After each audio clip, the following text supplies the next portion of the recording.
കിട്ടുന്നു കിട്ടുന്നു കിട്ടുന്നു ഇവിടെയൊക്കെ നമ്മള് സാധാരണ എല്ലാവരും അതിലേ പോകുന്നത് നമ്മൾ ആദ്യം പോകാതെ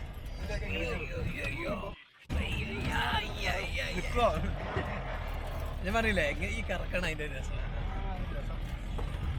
രണ്ട് ഭ്രാന്തന്മാരി കൊണ്ടാണ്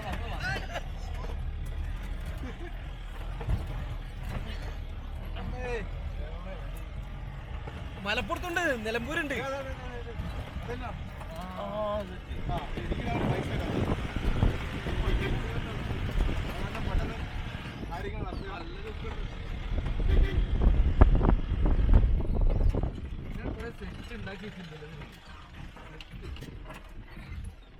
എനിക്കൊന്ന് മൂത്രം ചോദിക്കണം ചിയേഴ്സ്